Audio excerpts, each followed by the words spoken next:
మీరు సేద తీరడానికి సెటిల్మెంట్లు చేసుకోవడానికి ఫామ్ హౌస్ను వాడుకుంటే ఆయన సేద్యం చేయడానికి ఫామ్ హౌస్ వాడుకుంటా ఉన్నారు.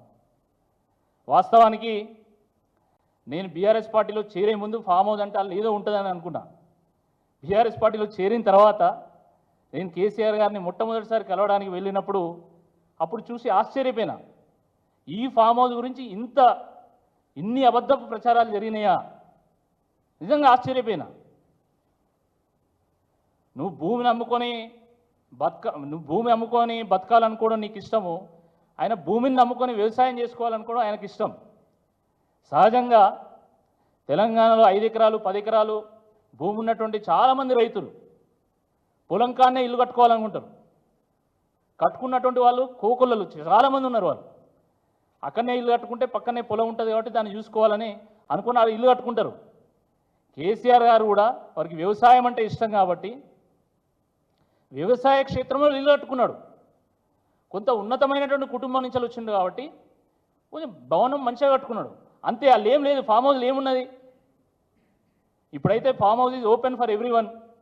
ఇప్పుడు అందరు కార్యకర్తలు పోతున్నారు, ప్రజలు కూడా వెళ్తున్నారు, కేసీఆర్ గారిని కలుస్తూ ఉన్నారు. మరి వాస్తవం మాట్లాడండి. టీవీల వాళ్ళు కూడా ఫామ్ హౌస్ 1000 ఎకరాలు ఫామ్ హౌస్ అనగానే దాన్ని చూపెట్టడం కాదు, నిజంగా 1000 ఎకరాలు ఉన్నదో లేదో కూడా మీరు తేల్చండి.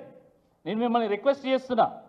కేసీఆర్ గారు ఫామ్ హౌస్ 1000 ఎకరాలు ఉన్నదా లేదా కూడా మీరు తేల్చండి. ఇష్టం వచ్చినట్టుగా మాట్లాడడము, ఫామ్ హౌస్ అంటే అదేదో భూతపదమైనట్టు. ఫామ్ హౌస్ అంటే వ్యవసాయ క్షేత్రంలో ఇల్లు కట్టుకున్నాడు, దాంట్లో తప్పున్నదా? మీకు లేవు ఆ ఫామ్ హౌజులు?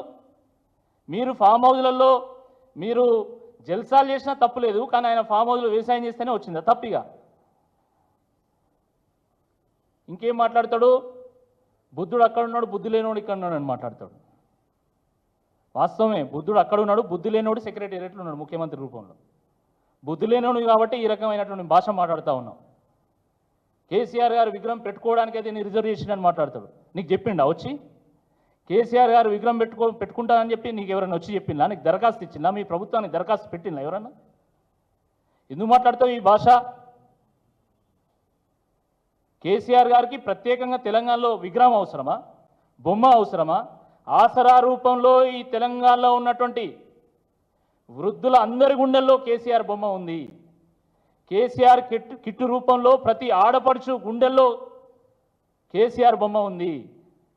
గురుకులాల రూపంలో ప్రతి చిన్నారి గుండెల్లో కేసీఆర్ బొమ్మ ఉంది.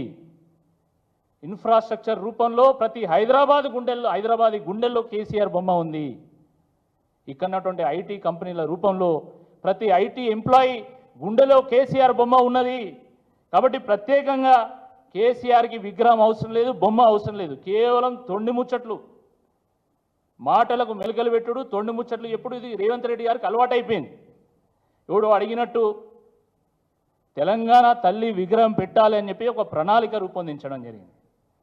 కొత్త సెక్రటేరియట్ మనం సొంత రాష్ట్రం సాధించుకున్న తర్వాత, మనం సొంతంగా ఒక అద్భుతమైనటువంటి ఒక సెక్రటేరియట్ కట్టుకున్న తర్వాత తెలంగాణ ప్రజల యాస్పిరేషన్కి ప్రతిరూపమైనటువంటి తెలంగాణ తల్లి విగ్రహం అక్కడ పెట్టుకోవాలనుకుంటే నువ్వు వచ్చి కొడుకుని ఇంప్రెస్ చేయడానికి అయ్య విగ్రహం పెట్టి నువ్వు పిచ్చిపాటలు మాట్లాడితే తెలంగాణ ప్రజలు ఊరుకుంటారా? ఇది తెలంగాణ తల్లిని అవమానపరచడం కాదు, తెలంగాణ మన తత్వాన్ని, ఆ తెలంగాణ సెంటిమెంట్ని అవమానపరచడమే అని చెప్పి ఈ సందర్భంగా నేను గుర్తు చేస్తూ ఉన్నాను.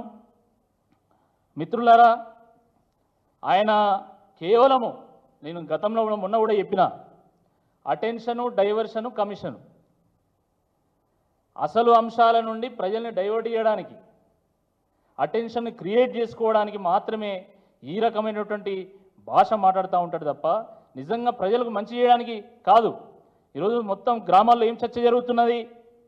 రుణమాఫీ గురించి చర్చ జరుగుతున్నది, విష జ్వరాల గురించి చర్చ జరుగుతూ ఉన్నది, కరెంటు వస్తలేదని చర్చ జరుగుతూ ఉన్నది, ఆసరా పెన్షన్లు పెంచుతా అన్నారు కానీ పెంచుతలేరు అని చెప్పి చర్చ జరుగుతూ ఉన్నది, కొత్తగా పెన్షన్స్ ఇస్తామన్నారు ఆ పెన్షన్స్ ఇస్తలేరని చర్చ జరుగుతూ ఉన్నది. ఈ చర్చను డైవర్ట్ చేయడానికే రేవంత్ రెడ్డి గారు ఇలాంటి భాష మాట్లాడుతూ ఉన్నారు. మీరు ఈ భాష మాట్లాడితే మీ స్థాయి దిగజారుతుంది తప్ప మీ గౌరవం ఎక్కడ కూడా పెరగదు. కాబట్టి దయచేసి మీరు మా ముఖ్యమంత్రి కాబట్టి ఆ ముఖ్యమంత్రి యొక్క ఆ చైర్ యొక్క ఉందాతనం కాపాడే విధంగా మీరు మాట్లాడాల్సిందిగా ఈ సందర్భంగా నేను కోరుతున్నాను. మీరు విమర్శిస్తే విమర్శ చేయండి, తప్పేం లేదు. కానీ ఆ విమర్శ సహేతుకంగా ఉండాలి, సరైనటువంటి భాషలో ఉండాలని చెప్పి మాత్రమే ఈ సందర్భంగా మీ హితవు పలుకుతా ఉన్నాం.